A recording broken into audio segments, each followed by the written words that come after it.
dans chacun de vos groupes, vous avez pu voilà, vous échanger entre vous sur la lecture de ce texte, les significations que vous en avez tirées, les interrogations, les questionnements, parfois peut-être vous avez été un peu interpellé par certaines choses. J'essaie de vous apporter des éclaircissements en passant dans chaque groupe, mais j'imagine que d'ailleurs, dans chaque groupe, il y avait des questions différentes. Donc, ce que j'ai pas dit à certains, j'espère pouvoir le dire à d'autres. Mais si j'oublie, je vais m'excuser. À ce moment-là, vous devrez entre vous en parler hein, au déjeuner, par exemple. Euh, alors, ce que je vous propose, j'aime bien m'inspirer de mes prédécesseurs, à commencer par Nicole et aussi Yeshaya sur la méthode. On peut s'inspirer un peu des deux. D'un côté, donc, demander à un représentant, que ce soit l'animateur ou quelqu'un d'autre dans chaque groupe, de faire part d'une découverte ou d'un questionnement peut-être qui a arrêté, sur lequel vous êtes arrêté un peu plus pendant vos échanges. Et j'aimerais bien m'appuyer là-dessus pour vous proposer un commentaire ou une explication du passage, le lire avec vous, à la lumière de vos questions, de vos découvertes. Voilà, donc à vous la parole pour chaque groupe. On va faire dans le groupe de 1 à 7, dans l'ordre mathématique. Il paraît que vous avez revu l'histoire des mathématiques hier soir. Moi, j'étais fatigué, donc je me suis retiré. Mais je suis content que ça ait pu être une soirée intellectuellement intéressante. Alors, le groupe 1. Tout est une question d'angle, en effet. Hein, en effet hein. Bon. Juste, tu veux le dire? Bon, c'est pas du tout un résumé, c'est une des choses qui nous a attiré notre attention, c'est la présence de Dieu, la référence à Dieu en permanence, que ce soit dans la pensée de Moïse et tout au long, ensuite dans le dialogue avec le Père, encore cette référence toujours sous le couvert de Dieu, jusqu'à la révélation au dernier verset de la parole de Dieu qui parle à Moïse. Et donc voilà, on a été très touchés par ce côté invisible et visible qui se maille en permanence. Merci. Le groupe, Le groupe 2.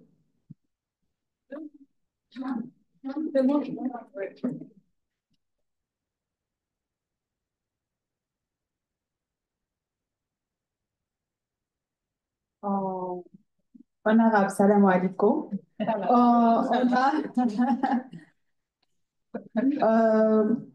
Pour le groupe 2, on a deux questions et une conclusion. Première question, pourquoi on traduit épouse et pas peuple? Alors, dans le verset 29. Et la deuxième, c'est pourquoi Moïse vient en été et repart en hiver. C'est en référence avec le mot Hijaj. Et en conclusion, c'est un récit du doute à la validation. Merci. On a perçu ce texte. Le groupe 3, s'il vous plaît. Groupe 3. On n'a rien prévu. Ah bah. Mais François, Christine, ouais. François Christine et...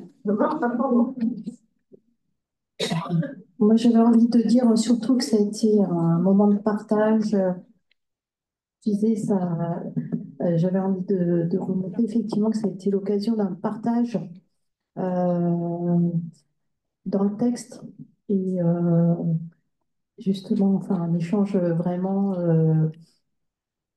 comment je dirais, avec les jeunes justement qui parlaient dans le texte et donc c'était vraiment l'occasion d'un vrai partage, d'un vrai échange sur le texte littéral et les traductions avec les différents sens.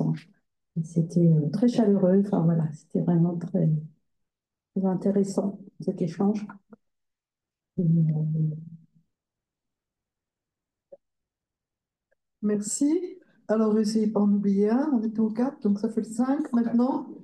Et le 4. Le 4 n'est pas passé encore? Pardon. Bah, voyez, je ne sais pas compter. Le 4, c'est qui?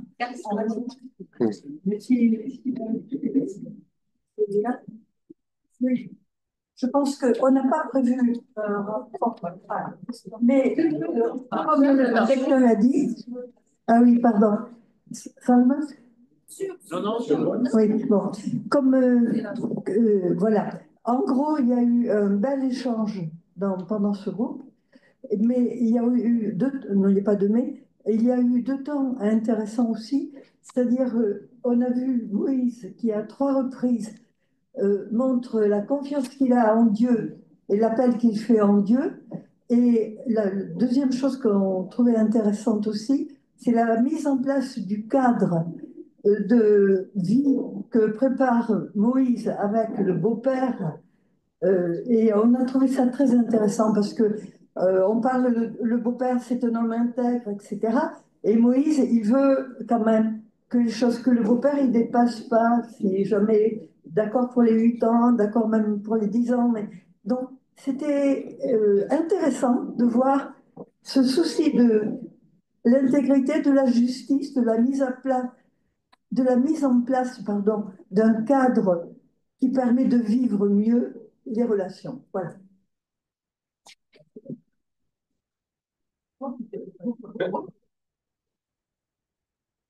Alors, pour le groupe 5, nous avons eu aussi un échange très intéressant avec beaucoup de points de vue. Je signale juste une chose qu'on a apprise, c'est que le père des femmes, on l'a apprise par Ilias qui est avec nous, le père des femmes est considéré comme un prophète par les musulmans, et donc il a contribué à la formation de Moïse vers Dieu. Et ça, on l'ignorait complètement.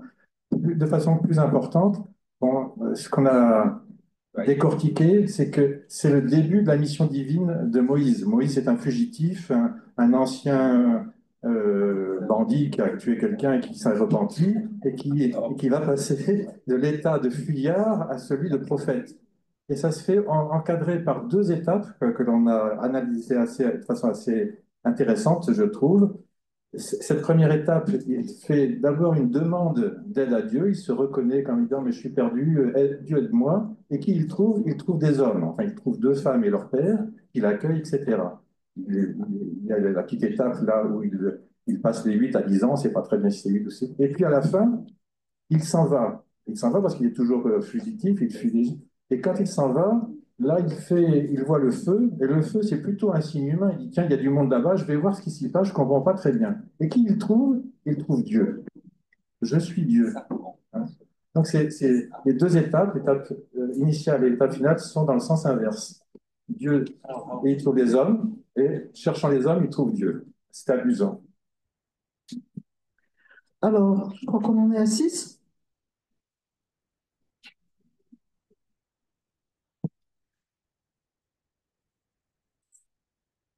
Alors, le groupe 6 a eu en fait une approche assez proche de celle du groupe 5, on a conclu que c'était une histoire de déplacement, une de plus, un déplacement géographique, et d'ailleurs le texte commence en disant « que Dieu me mettra sur le bon chemin ». Bon, je ne vais pas insister sur ce déplacement géographique, cette rencontre avec les femmes, il y a même un mouvement, il se lève, il se rassied, et puis ensuite, il va il va passer 8 ans chez son beau-père et de nouveau repartir on y reviendra. Et en même temps, un déplacement humain parce que pendant toute cette période, il va acquérir un nouveau statut, à la fois un nouveau statut social par rapport à ce qu'il était en Égypte, et devenir un homme marié et acquérir pendant cette période-là sa maturité, une forme d'expérience et de maturité qui le prépare justement à sa fonction prophétique. Et lorsqu'il va repartir, effectivement, il y aura ce signe du feu qu'il va interpréter de façon tout à fait matérielle comme des signes qui vont l'aider dans ce voyage qui est toujours un peu périlleux dans le désert, où il n'y a que les étoiles pour vous guider. Et là, il va avoir ce feu qui va lui permettre éventuellement aussi de se réchauffer. Donc des éléments tout à fait matériels. Mais ce feu va ensuite être accompagné de cet appel, il est appelé, et là, tout d'un coup, son destin bascule. Il passe donc de cette maturité, c'est parce qu'il a acquis cette maturité, sans doute, qu'il y a cet appel, et que c'est un appel pour sa mission prophétique. C'est le début de sa mission prophétique. Et nous avons été aussi très frappés par le fait que la dernière phrase du texte, c'est Dieu qui lui dit, je suis le Seigneur des mondes. Et la caractéristique de ce message tellement universel. Quelqu'un a fait référence à la Bible. Dans la Bible, quand Moïse acquiert cette dimension prophétique, il est fait référence au Dieu des ancêtres et on parle du Dieu d'Abraham, etc. Là, il n'y a pas de référence historique. C'est vraiment un appel complètement nouveau et qui parle du Seigneur des mondes, donc qui est ouvert absolument à tous les hommes de toute la terre, à toute l'humanité. Et comme question complémentaire qui est peut-être un peu plus directe vers vous, c'est de nous faire part un peu, si vous voulez bien, de votre parcours et de votre appel, de votre propre appel. Merci. Alors, pour le groupe 7, alors, le texte nous a semblé bien plus facile et accessible que les textes d'hier et surtout plus simple que tous les textes coraniques précédemment étudiés. On a même eu un doute sur notre capacité à le comprendre. Dans cette tradition, la relation entre Moïse et Dieu semble fluide. Tout est vécu à la lumière de la confiance et de la protection de Dieu et ça marche. Alors que hier, quand ça n'a pas marché, quand tu n'as pas eu confiance, il y avait la guerre. Il semble qu'il y ait moins de choses cachées dans ce texte que dans les textes précédents. Donc, on avait des questions autour des symboliques. Et plus précisément, si vous pouviez nous rappeler, nous expliquer la symbolique du puits.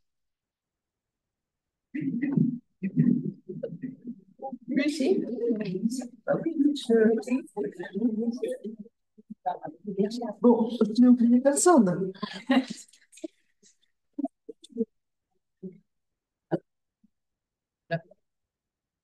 Merci beaucoup. C'est très touchant et en même temps, c'est merveilleux de voir comment ce texte d'universalité du Coran ou d'un texte sacré comme le Coran, au-delà même si je peux me permettre, même de la langue, dont la traduction a pu susciter en chacun, dans différents groupes et selon différentes personnes, selon différentes sensibilités, a eu des échos et a pu toucher également, hein, je peux vous confirmer, a pu toucher certaines intuitions que des commentateurs ou des enseignants, des savants, des maîtres ont pu partager aussi sur leur lecture de ces passages du Coran. Donc il ne s'agit pas pour moi voilà, de vous faire une leçon ou un cours sur le commentaire du Coran de ces versets, de ces versets. D'ailleurs, parce que je ne connais pas tout, on n'a jamais fini de tout lire les commentaires, mais j'aimerais plutôt partir de ce que vous avez pu signaler, euh, reconstruire un petit peu le récit en suivant un petit peu certaines découvertes, certains questionnements que vous avez pu exprimer à l'instant.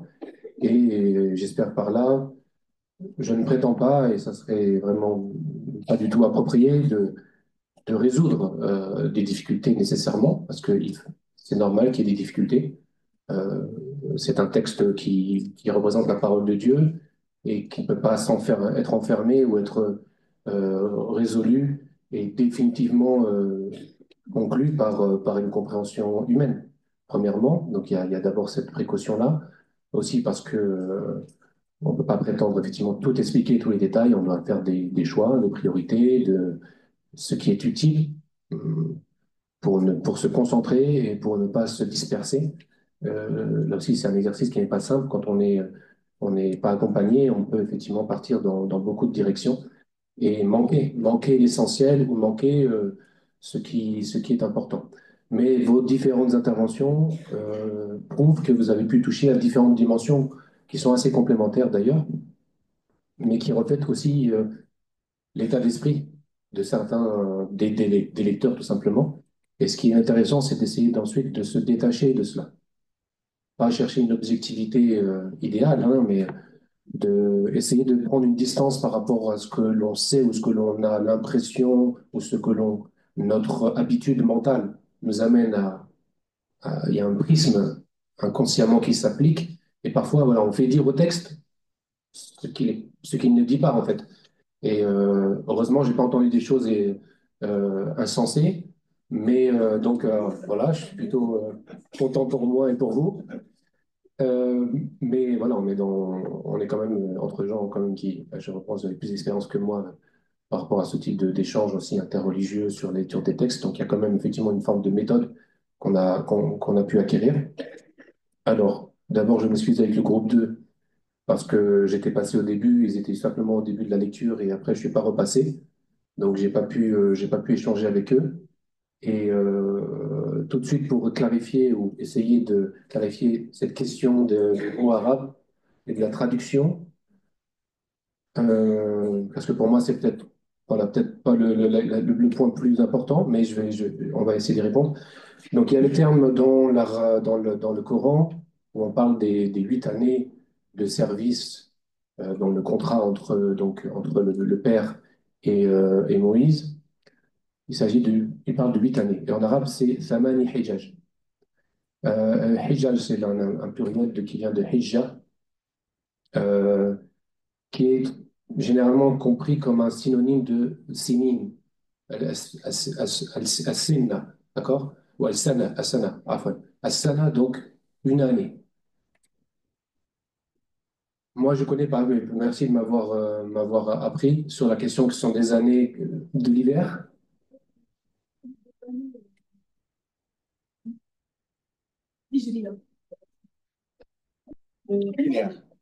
Ah, d'accord, parce que vous faites.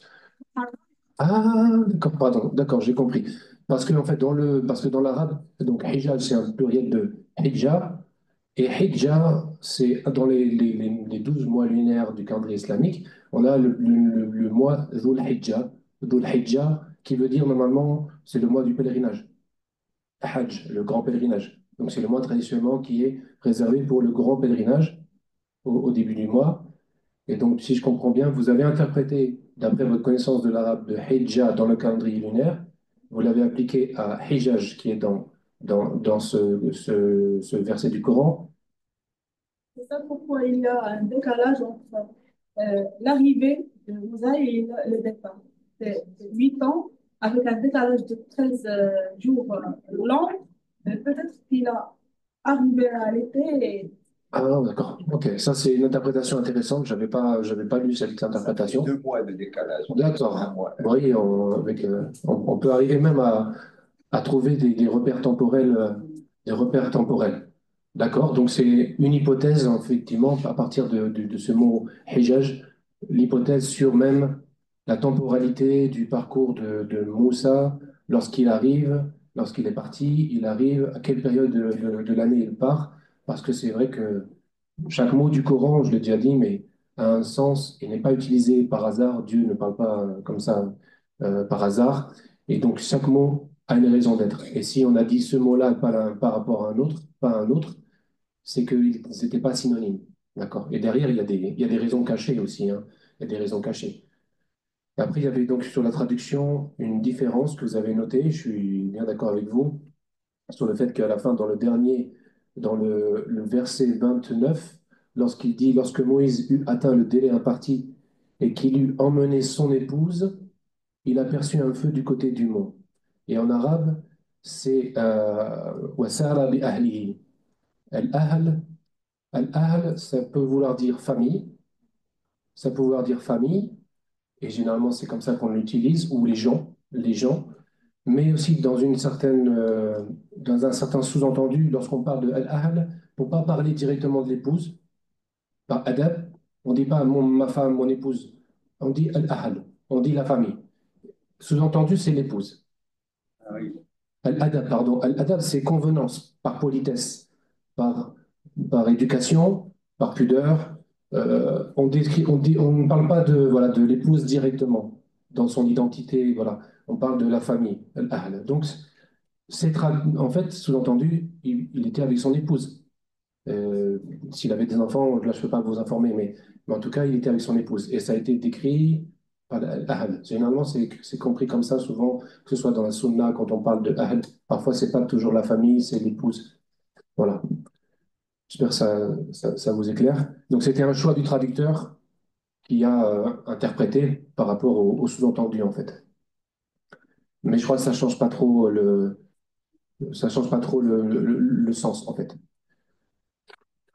Donc moi, si je suis un petit peu l'ordre des groupes et des remarques, effectivement, j'avais donné quelques clés de lecture avec les termes arabes qui sont polysémiques et qui ouvrent sur des interprétations, des possibilités de compréhension, de niveaux de compréhension intéressants. Par exemple, dans le premier verset, le verset 22, lorsque Moïse se dirigea en direction de Madian, en arabe, ou dans le Coran, le verbe utilisé, c'est tawajjaha. Tawajjaha, c'est se tourner, s'orienter. Ce n'est pas simplement un déplacement, comme on l'a entendu, physique. Il y a le déplacement physique, mais c'est un signe ou c'est un symbole extérieur d'un déplacement intérieur. La condition du prophète là est celle, effectivement, du fugitif, euh, mais en même temps celui qui a quand même pris conscience, justement, de sa faute, qui a pris conscience qui fuit, et d'après les savants, il fuit Dieu pour aller vers Dieu, en fait. Il suit une condition du destin décrétée par la providence, par la volonté de Dieu, pour aller vers une autre condition qui a été décrétée par la volonté de Dieu. Ça fait partie du mystère du destin qui nous amène effectivement à passer certaines conditions. Et il est dans cette condition où il est intérieurement orienté. Donc, c'est un retour vers Dieu intérieurement, il s'oriente. C'est comme dans la prière rituelle. On est orienté à la Qibla, c'est-à-dire la direction rituelle vers la Kaaba, mais intérieurement à la prière, le cœur doit être orienté vers Dieu. Le lieu physique de la Mecque, la Kaaba à la Mecque, c'est simplement le point physique, géographique, qui doit nous aider à nous concentrer intérieurement vers Dieu. Et là, c'est un peu le même type d'orientation. Et je vous ai dit, wajh, tawajjuh ou tawajjaha, ça vient de la racine wajh, c'est la face, c'est le visage. C'est compris comme l'être, en fait. Parfois, c'est l'être. C'est une orientation totale, en fait. Totale. C'est une orientation totale. C'est pas simplement physique ou, voilà, ou géographique. Et il arrive, donc il est dans cette condition et il demande la guidance de Dieu. Effectivement, Dieu est omniprésent dans le récit. Il est présent dans le récit, dans la difficulté, comme on a dit dans un groupe, au fond du trou. Mais au fond du trou, on n'est jamais seul. C'est ça, en fait, que nous rappelle cette histoire.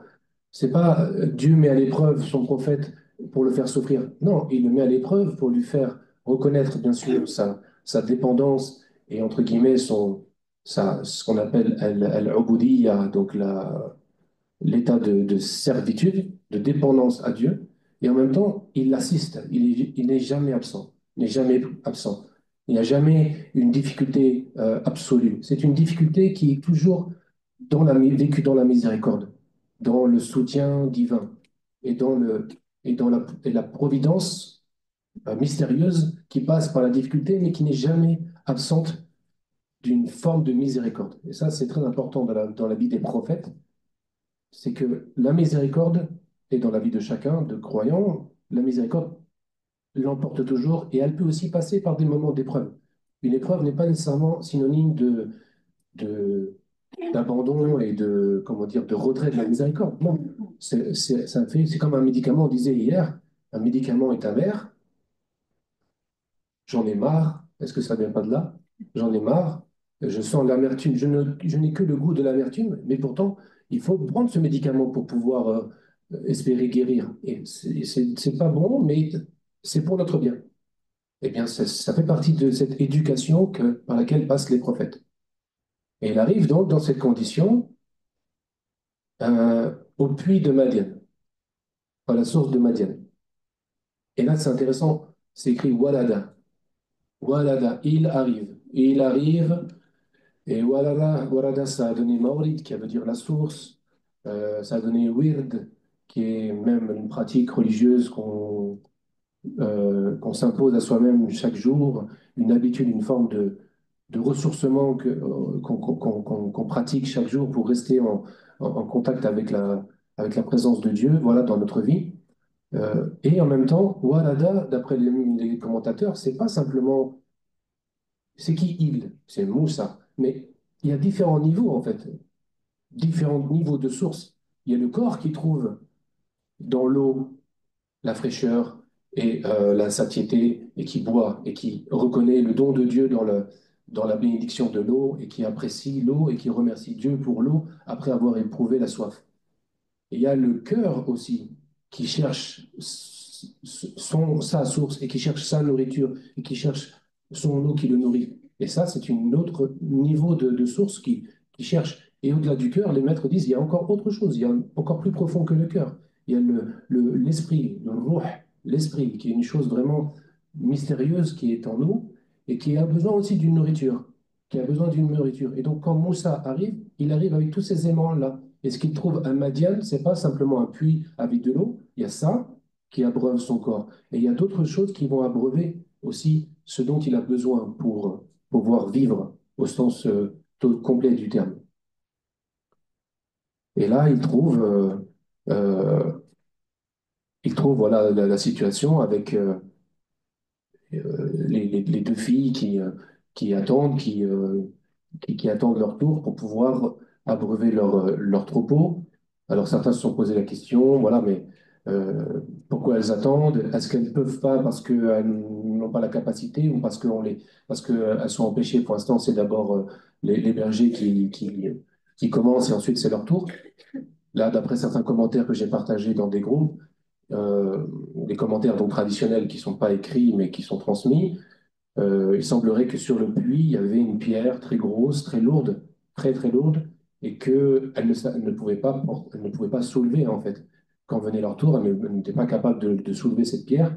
Et Moïse, qui est arrivé à ce moment-là, non par hasard, mais parce qu'il devait arriver au moment prévu et dans la situation prévue, et bien voilà que on a besoin de lui. En tout cas, il se met à disposition pour aider, pour servir, dans cette condition vraiment d'humilité. Il est fugitif, effectivement, il ne pense pas simplement à lui ou à son propre intérêt, il voit qu'il y a une nécessité et il intervient. Et il intervient par la force que Dieu lui avait donnée, et la même force qui lui avait permis, qui a causé ce qu'il a fait, le crime qu'il avait commis, par la force qu'il avait, il a utilisé par suggestion diabolique pour commettre un crime, et bien la même force que Dieu lui avait accordée, il s'en est servi cette fois-ci pour un bien et pour un service et pour aider, sans intérêt, sans arrière-pensée. Et donc il a porté cette pierre que ne pouvaient pas porter les deux jeunes filles. Et, euh, et je suis en train de lire en même temps. Quand il leur a demandé effectivement pourquoi vous ne pouvez pas, elles ont fait référence à un homme, à leur père qui est trop âgé. Leur père qui est trop âgé. Il n'est pas nommé dans l'histoire. Il n'est pas nommé dans l'histoire, mais d'après, là, il y a plusieurs hypothèses. Il y a plusieurs hypothèses. Moi, je vous ai parlé d'une des hypothèses que je trouve plus intéressante, qui consiste à dire que cet homme, donc ce père âgé, qui va en même temps accorder la main d'une de ses filles et qui va engager euh, qui va donc accorder la main d'une de ses filles à condition de travailler, donc avec cette condition que Moïse soit à son service pendant 8 ans au moins, et plus si possible, selon son bon vouloir. Donc d'après les commentaires, il s'agirait d'un prophète. Un prophète qui n'est pas mentionné dans la Bible. Alors dans la Bible, on parle d'un autre personnage, peut-être le rabbin Yeshaya pourra en parler, mais en tout cas dans la tradition islamique, une des hypothèses est qu'il s'agirait donc du prophète arabe, Shu'aib, qui n'est pas nommé dans la Bible, qui fait partie des prophètes arabes dont parle le Coran. Il y a trois prophètes arabes. Il y a Shu'aib, qui a été envoyé au peuple de Madian. Il y a le prophète Salih, qui a été envoyé au peuple de Thamoud. Et le prophète Houd, qui a été envoyé au peuple Ad. C'était donc dans la péninsule arabique, et même dans les régions donc, des peuples arabes. Donc, il semblerait que ce soit un prophète. Mais dire cela, effectivement, ça permet de lire dans le récit différemment, de comprendre le rôle qu'il peut jouer en tant que prophète. Donc, c'est pas n'importe qui accueille Moïse. Et il est âgé, il est expérimenté, il a déjà d'ailleurs sûrement rempli déjà sa mission de prophète auprès de son peuple. Et ça, c'est un autre récit qu'on trouve dans le Coran. Mais il faut voir les prophètes dans les deux aspects. Il y a l'aspect fonction prophétique, messager, celui qui apporte le message, qui reçoit et qui transmet. Et il y a aussi la dimension de l'élu à la connaissance de Dieu. On pourrait dire la sainteté, en fait. Il y a cette face intérieure de la prophétie. Ce sont aussi des êtres, donc, qui ont été élus et qui ont connu Dieu, qui ont un lien direct avec Dieu, qui ont vu Dieu. Enfin, c'est de ça dont on parle quand on parle des prophètes. Et donc, cet homme-là, qui a ce degré spirituel, va engager Moïse, va voir en Moïse un potentiel, ou plutôt le destin que Dieu lui a donné, et va servir cette fonction de maître, un peu comme un maître, un éducateur, qui va donc l'accompagner sur la voie. Comme ça continue aujourd'hui dans l'enseignement spirituel, le maître qui accompagne le disciple. Et d'ailleurs, on dit même que 8 années, les 8 années là, du récit de Moïse, l'engagement, ben, ça peut être les 8 années qu'un un disciple s'engage auprès de son maître, 8 années où il reçoit, il est enseigné, il est éduqué spirituellement. Juste avant, donc, il y a ce moment où Moïse abreuve pour les deux filles leur troupeau, et à ce moment très intéressant, enfin très particulier et crucial, d'après moi, dans ce récit, où il se retire à l'ombre, et, et là, il adresse une prière particulière, où il s'adresse à Dieu directement, où il dit, Seigneur, voilà, tout ce que tu peux faire descendre sur moi, pas simplement m'accorder, mais ce que tu peux faire, le bien que tu peux faire descendre, petit, grand, visible, invisible, voilà, rien n'est négligeable et n'est médiocre à tes yeux. J'en ai besoin. Le moindre chose, tout le bien vient de toi et j'en ai besoin. Je suis pauvre, c'est ce qu'il dit en fait. Je suis pauvre. Il est dans cet état particulier. Et ça, c'est vraiment l'état pour le croyant on pourrait dire, c'est le summum, en fait.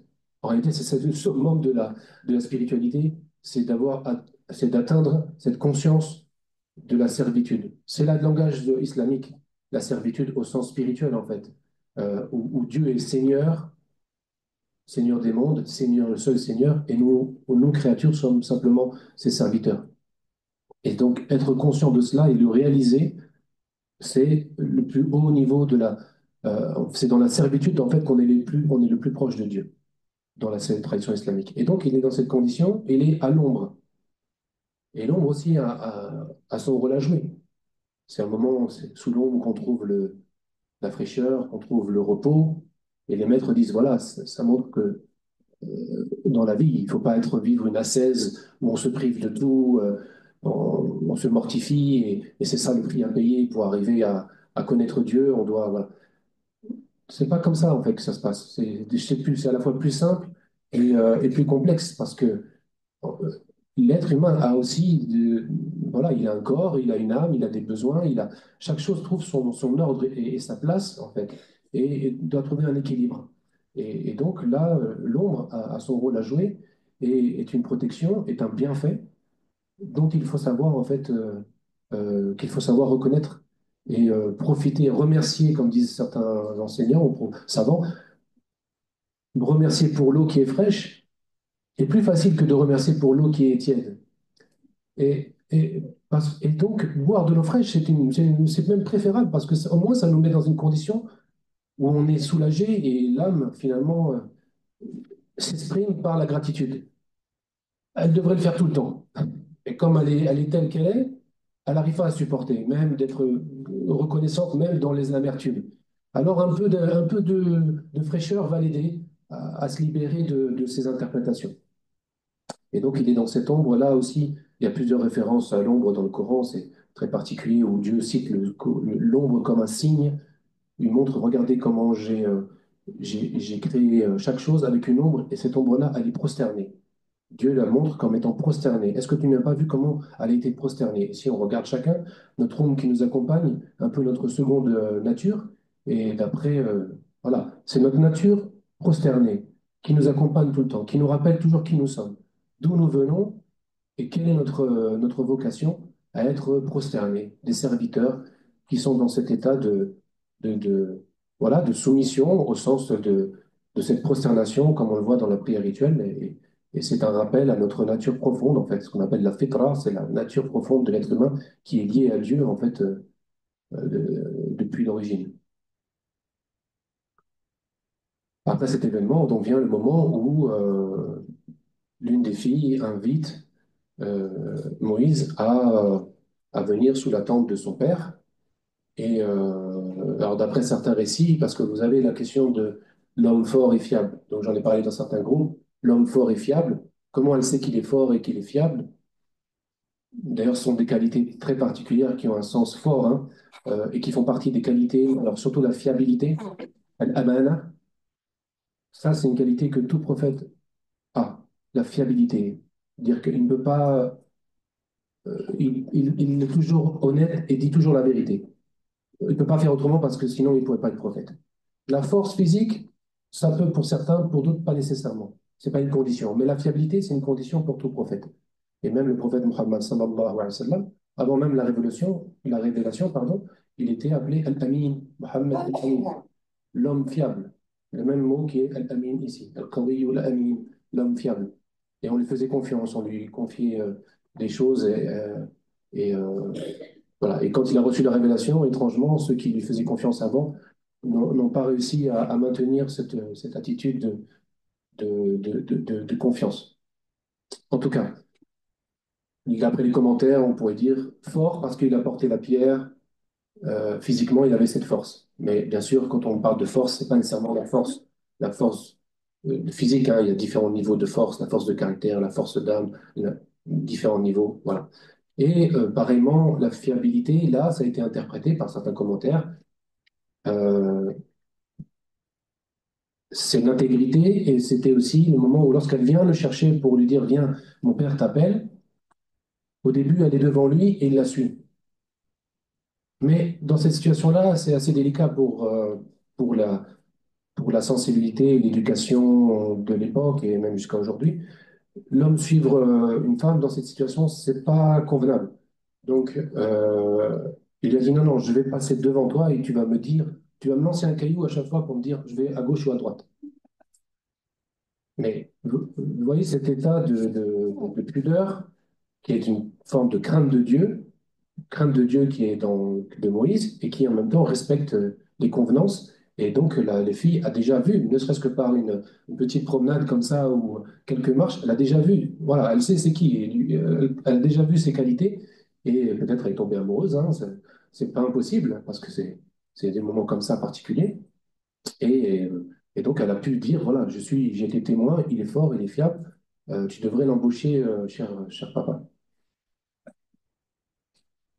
Et lui, le père, justement, il se trouve qu'il avait besoin. Il avait besoin de...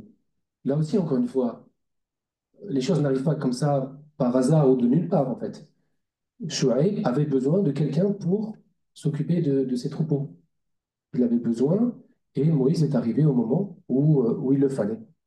Et donc, Chouaïb a probablement reconnu également un signe de la providence, et en plus a reconnu que celui qui lui était envoyé était un homme particulier, avec certaines qualités, avec une certaine nature, avec un destin.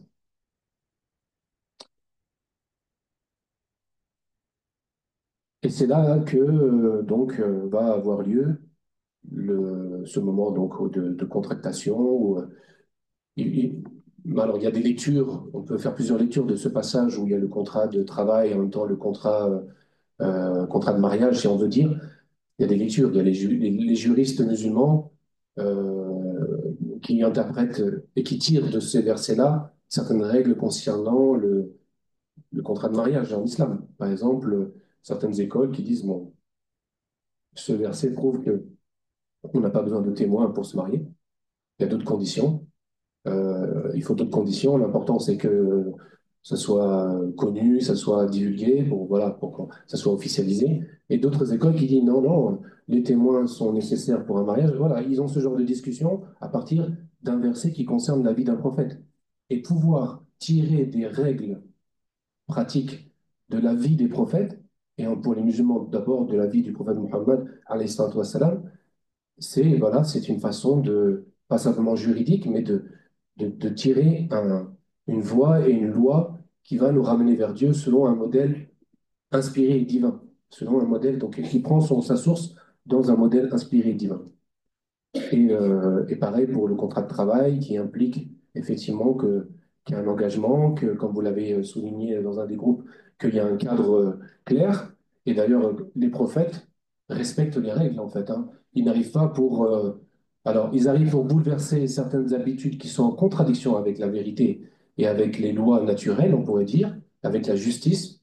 Mais en même temps, les prophètes arrivent dans un peuple, ils parlent la langue du peuple, ils se comportent comme eux, ils sont des êtres humains, ils s'habillent comme eux, comme dit le Coran, ils vont dans les marchés, ils mangent la même nourriture et ils ne créent pas de scandale, voilà. Mais en même temps, ils aident les êtres humains et ils les guident à aller au-delà, de toute façon, des apparences, au-delà des formes. Et s'il le faut, certains prophètes amènent une nouvelle législation. Là, dans le cas de Moïse, c'était pas encore le moment. C'était pas encore le moment pour dire. Et donc, il a probablement, d'après certains commentateurs et même observation ici, il a probablement suivi la règle, la coutume en vigueur à l'époque chez les Madianites. C'est pas impossible. Donc voilà, d'un côté, il a suivi, et en même temps, il a posé le cadre qui me semble être celui d'un accord équitable, juste, entre deux hommes intègres qui s'engagent, qui ont le sens de l'engagement et qui ont une parole et qui la tiennent, et qui même, comme c'est le cas, quand Shoaib lui dit, voilà, ça a 8 ans, le contrat c'est 8 ans, mais si tu veux, si tu volontairement, de façon facultative, tu veux ajouter 2 ans, en réalité il dit, tu veux aller jusqu'à 10, tu veux compléter et parachever jusqu'à 10, et le chiffre 10 a aussi ce symbole de de la perfection, voilà, de la complétude, eh bien, c'est à toi de voir. Je ne vais pas moi qui t'oblige, c'est à toi de voir. Et Moïse ne lui dit pas, ça y est, j'ai décidé, je vais faire 8 ans et pas 10 ans, je fais le strict minimum. Il dit, bon, voilà, que ce soit l'un ou l'autre, ben, nous sommes d'accord que tu ne m'en tiendras pas rigueur si je fais plus ou moins. Et d'après la tradition, il a fait plus, il a fait mieux, il a fait, voilà. Euh, il ne s'est pas contenté du strict minimum. Et ça, c'est aussi une marque, quelque part, de service et une marque de désintéressement. Euh, il a fait plus et il a fait le mieux, d'après la tradition. Et quand il finit donc ce contrat-là, alors, d'après la tradition, on dit il souhaite retourner en fait en Égypte. Il souhaite retourner en Égypte, et donc il est désormais marié, il a appris le métier de berger, il a sûrement grandi spirituellement, acquis l'expérience, acquis voilà, une maturité, comme ça a été dit. Effectivement, ce temps-là est un temps de maturité, de maturation. Et qui dit maturation dit un moment où le fruit est prêt et mûr et peut tomber et peut être mangé. Donc c'est une maturation pour arriver à un moment de préparation et d'être prêt pour ce qui arrivera. Et les 8 ans étaient ce temps-là, étaient ce temps-là. Et 10 ans ont parachevé encore mieux ce qui était déjà parfait. Il arrive, donc il part avec sa famille, son épouse. C'est la nuit. À un moment donné, effectivement, d'ailleurs, il était aussi un peu encore pas, comment dire, rassuré sur le fait que peut-être ce qui s'était passé il y a 10 ans pouvait continuer encore les anciens démons, quelque part, pouvaient le rattraper et qui sa vie peut-être était en danger en revenant en Égypte, il pouvait très bien avoir des problèmes. Donc, ils se sont retrouvés là. Je crois qu'ils ont même voilà, préféré rester marcher la nuit sans lumière. Et voilà que il aperçoit du côté du mont, alors c'est très précis, hein, vous avez vu, du côté du mont, il aperçoit un feu.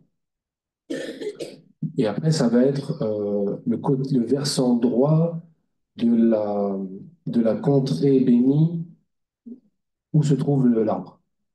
Et toute cette géographie sacrée, c'est une géographie sacrée qui nous montre l'emplacement, le déplacement, le mouvement symboliquement que parcourt euh, l'âme, et surtout plutôt le cœur. Et certains maîtres disent que Moïse, ici, en fait, symbolise le cœur. Il symbolise le cœur dans son ascension spirituelle. Et il arrive dans ces conditions-là. Et en fait, les commentaires disent, c'est le feu Anassa. Donc il a aperçu. Et Anassa, c'est apercevoir, voir, mais il y a un sens, quelque chose qui n'est pas nouveau, qui n'est pas inconnu, qui répond un peu à ce dont il a besoin. Ils ont besoin du feu pour se réchauffer, ils ont besoin du feu pour s'éclairer. Et c'est le moyen par lequel donc Dieu va lui manifester sa lumière.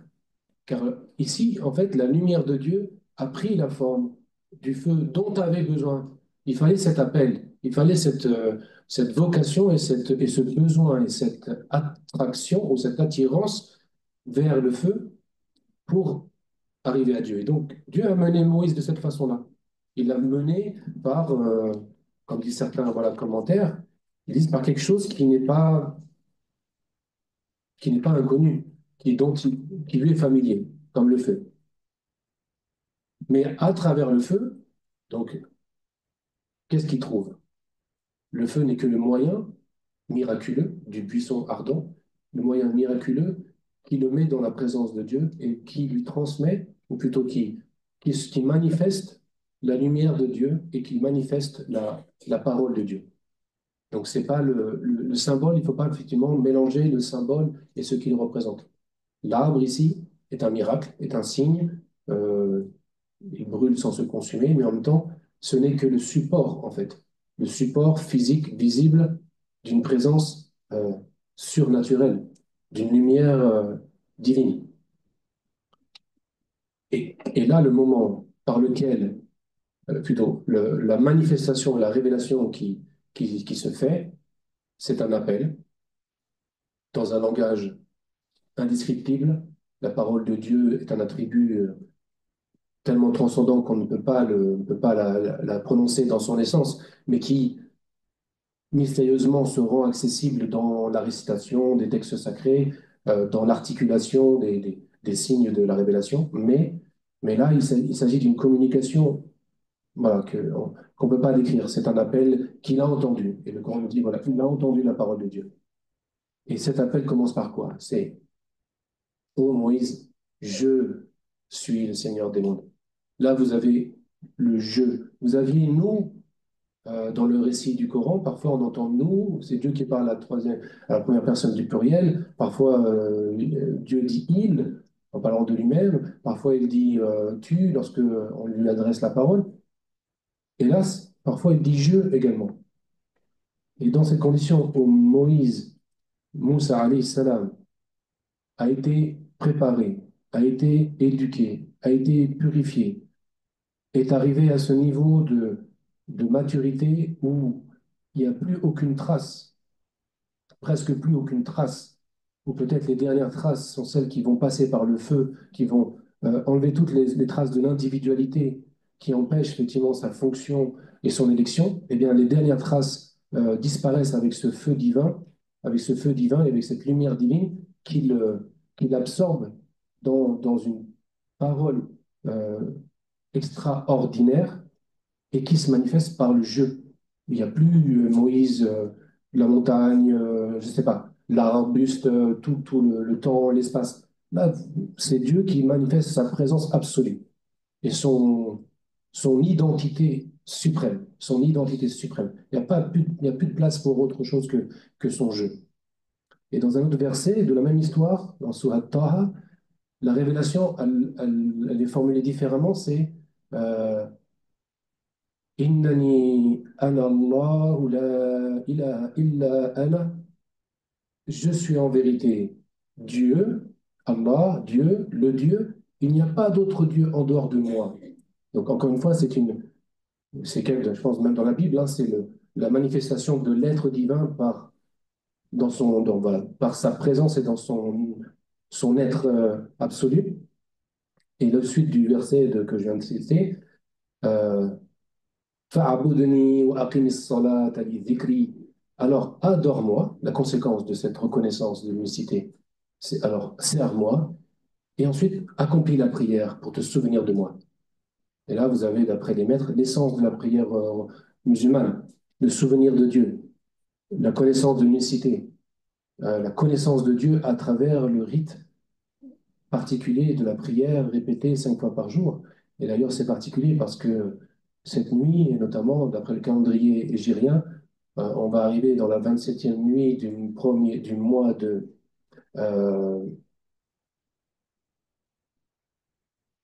Afwan. Là, j'ai Rajab, Afwan, Rajab, le mois de Rajab. Et dans 2 mois, ça sera le mois de Ramadan, Inch'Allah. Donc, le mois de Rajab, traditionnellement, la 27e nuit, c'est la nuit durant laquelle, pendant le mois de Rajab, donc au temps de la vie du prophète Mohammed, a eu lieu ce qu'on appelle l'ascension, al-Isra wal-Mi'raj, l'ascension, le voyage du prophète nocturne de la Mecque jusqu'à Jérusalem, en une nuit, en un clin d'œil, et de là, donc à partir du temple sacré de Jérusalem, le temple le plus éloigné, dont Dieu a béni les alentours, il a été élevé au ciel à travers les 7 cieux, où il a même rencontré certains prophètes dans chaque cieux, où il s'est entretenu, où il a même effectué la prière avec les prophètes, et il s'est élevé à travers les 7 cieux jusqu'au trône, et même au-delà du trône, jusqu'au ce qu'on appelle le lotus de la limite, on pourrait dire les limites de la création, les limites de l'univers visible et invisible également, Seigneur des mondes, c'est les mondes visibles et invisibles. Et on dit voilà, qu'il est arrivé, le Coran dit, il est arrivé à deux tirs d'arc, une distance presque, l'exprimer la proximité la plus intime de la proximité avec Dieu. Il est arrivé à ce niveau où nul autre n'a été admis, même pas les anges, même pas l'ange Gabriel qui l'avait accompagné dans le voyage. Il s'est arrêté là, il ne pouvait pas aller, il ne pouvait pas outrepasser. Et c'est là qu'il a vu la lumière, qu'il a vu ce que Dieu lui a montré parmi ses signes. Et c'est là aussi qu'il a reçu le don de la prière, ou plutôt de l'obligation des 5 prières quotidiennes. Et d'après la tradition, d'abord, ça a été 50 prières. 50 prières qu'il devait accomplir et que sa communauté devait accomplir. Et lorsqu'il redescend avec ce cadeau, donc la prière rituelle qui vient donc de cette révélation au-delà des cieux et au-delà du trône, très particulière, qu'on répète 5 fois par jour, il vient, il descend et il croise Moïse, Moussa, alayhi salam. Et il croise Moïse dans l'un des cieux, et Moïse lui demande des nouvelles de son entretien, de son colloque avec Dieu, et donc il dit, voilà, il m'a confié 50 prières. Et Moïse, on l'a entendu hier, hein, il avait une grande expérience de, de, de l'âme humaine et une expérience de comment on conduit les peuples et comment être un berger pour un peuple, et avec toutes les limites et toutes les difficultés et les faiblesses voilà, des brebis. Et donc il a dit non, mais ton peuple, ta communauté ne va pas pouvoir supporter 50 prières. Je te conseille de demander un allègement. Un allègement tarfif. Donc demande à Dieu de t'alléger, alléger le nombre de prières. Et le prophète Muhammad sallallahu alayhi wa sallam est remonté. Il est retourné à Dieu, il lui a demandé un allègement. Ça a été allégé à 40. Et redescend, et Moïse, encore une fois, lui dit non, c'est trop, ils ne vont pas réussir, ils vont pas réussir. Ça ne va pas être possible. Demande encore un allègement. Et il y a eu comme ça plusieurs allers-retours, jusqu'au moment où c'est arrivé à 5. Et là, Moïse lui a dit encore un allègement. Et là, le prophète a dit, comme la fille qui avait la pudeur et qui vient me parler avec Moïse, elle est impressionnée et elle a la pudeur, le prophète a dit, voilà, j'ai trop de pudeur vis-à-vis de mon Seigneur, je ne vais pas lui demander d'alléger. Je m'arrête là. Et là, Dieu, qui avait bien sûr vu toute la scène et avait bien prévu que ça se passerait comme ça, a dit, ah, voilà, elles sont 5, mais elles sont 50. En fait, le chiffre, quelque part, n'importe peu. C'est la valeur qui compte. Et une prière en vaut 10. Donc 5, 50. Voilà, ce qui comptera, c'est vraiment cette présence dans la prière. Et on dit que le croyant, la prière rituelle qu'on accomplit est comme en fait l'ascension qui lui permet de s'élever à Dieu. Et donc cet itinéraire qu'on va célébrer, ou en tout cas dont on va se souvenir cette nuit avec ce moment de la vie du prophète, c'est très particulier parce que ça fait partie aussi d'un modèle de l'itinéraire spirituel du croyant, comme on l'a dans ce récit coranique sur la vie de Moïse, mais comme on l'a sur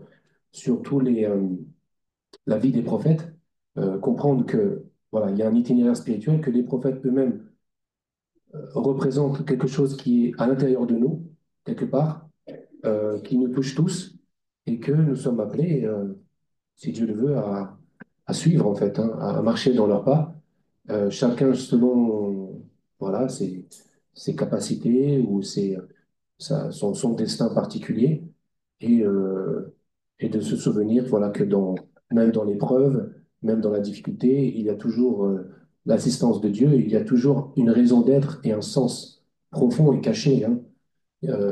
On parlait tout à l'heure des choses cachées, bien sûr. Il y a des sens cachés dans les Écritures saintes qu'on ne pourra pas tout saisir, et il y a un sens caché dans l'écriture sainte de notre vie, en fait. On parle de le livre de la révélation et il y a le livre de la création, le livre de l'être humain. Ce sont des livres, en fait, et Dieu lui-même est l'auteur, en fait, hein, de ces livres-là. Il y a des signes, des ayats, des versets, des signes dans nos existences. Il s'agit de lire, il s'agit d'approfondir, de réciter la partie de notre existence qui nous a été confiée, de la réciter en s'appliquant, en respectant les règles, en respectant les voyelles longues, en respectant les voyelles courtes, en s'arrêtant lorsqu'il faut s'arrêter, sans sortir, voilà. Mais en même temps, en gardant toujours cette ouverture et cette recherche de la lumière de Dieu. Et il me semble que voilà, le Coran et ce passage-là en particulier nous en parle. Et il y a ce verset en particulier, lorsque ils se mettent d'accord sur les termes du contrat, il dit Wallahu ala ma naqulu wakil. Al-Wakil. Dieu est garant de ce que nous disons. Donc nous faisons ce contrat-là sous le regard de Dieu et Dieu est garant. Dieu protège et Al-Wakil, c'est un des 99 noms de Dieu, des plus beaux noms de Dieu, selon la tradition. Et un verset qui nous dit et même qu'on répète souvent, Hasbunallahu wa ni'mal wakil. Dieu nous suffit et il est le meilleur des garants, le meilleur des protecteurs. Et là, vraiment, ça, c'est une des leçons en fait, du prophète, ça a été dit, cette confiance permanente en Dieu. Il s'attache et il s'appuie toujours sur Al-Wakil, le tawakkul. Il s'appuie toujours sur Al-Wakil. Mais il va faire les pas nécessaires. Il va soulever la pierre, il va travailler, il va se donner de la peine, mais sans jamais s'attribuer à lui-même la force, la vraie force et la vraie capacité et la vraie fiabilité. Elle est toujours entre les mains de Dieu. Et comme c'est dit, voilà, tu nous trouveras, si Dieu le veut, parmi ceux qui sont intègres. Il y a toujours ce rappel et cette dépendance à la volonté de Dieu, et c'est ce qui donne le sens du mot islam, muslim, celui qui s'en remet avec confiance à la volonté de Dieu dans la recherche de as-salam, la recherche de la paix. Allahu a'lam. Merci beaucoup pour votre patience et la suite des événements. Merci, merci. Alors, les autres intervenants, s'ils veulent bien, je prends Nicole. Si tu veux bien aller à la table, au podium, je ne sais pas quoi, la table là. Allez. Ah oui, mais c'est tout comme, c'est symbolique. Faut voir les signes.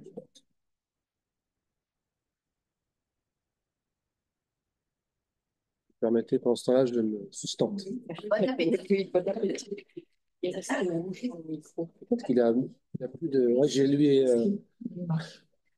En fait, j'ai pas grand-chose à dire, mais je vais le dire quand même.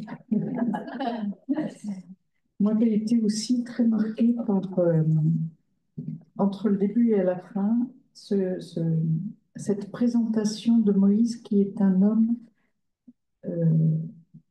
intrigué au bon sens du terme. C'est-à-dire que quand il arrive à Madian, il y a deux groupes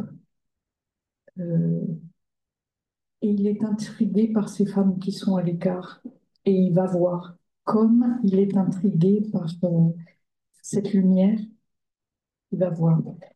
Et moi, j'ai entendu un certain écho avec la manne question.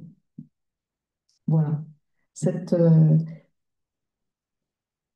C'est pour ça que des fois, je suis un peu intriguée quand on parle de destin où Dieu savait. Euh, je- j'ai lu, j'ai entendu aussi euh, ce questionnement. Sans doute, mon Seigneur va-t-il me mettre cette précarité de l'homme qui ne sait pas, mais qui fait confiance. Enfin, voilà. Et puis l'autre chose qui m'a beaucoup parlé, mais tu en as un peu parlé, c'est cette liberté profonde qui remet toujours les choses à Dieu. Euh, et de manière très concrète, la façon dont il va euh, faire boire le troupeau de ses deux filles, mais qu'après, il va se reposer, lui, et s'en remettre à Dieu. C'est-à-dire qu'il ne va pas utiliser ce qui s'est passé, et à chaque fois, il y a cette liberté profonde que je veux. Comme quand le père dit si tu veux prolonger. Voilà. Il y a à la fois quelque chose d'une parole qui s'échange entre ces personnes et une très grande liberté qui est due en partie aussi à cette remise à Dieu dont tu parles. C'est tout. Eh bien, parfait. Merci, chère Nicole. On a encore 5 petites minutes avant la cantoche. Bravo. On est dans les temps, on est même en avance. Parfait. Une petite question à l'attention parce que cet après-midi, on a je passe. Ah oui. Ah, il y avait cette question-là, peut-être cet après-midi, ce serait bien. Là, juste quelques questions pratiques. Il nous reste 5 minutes pour aller jusqu'à la cantine.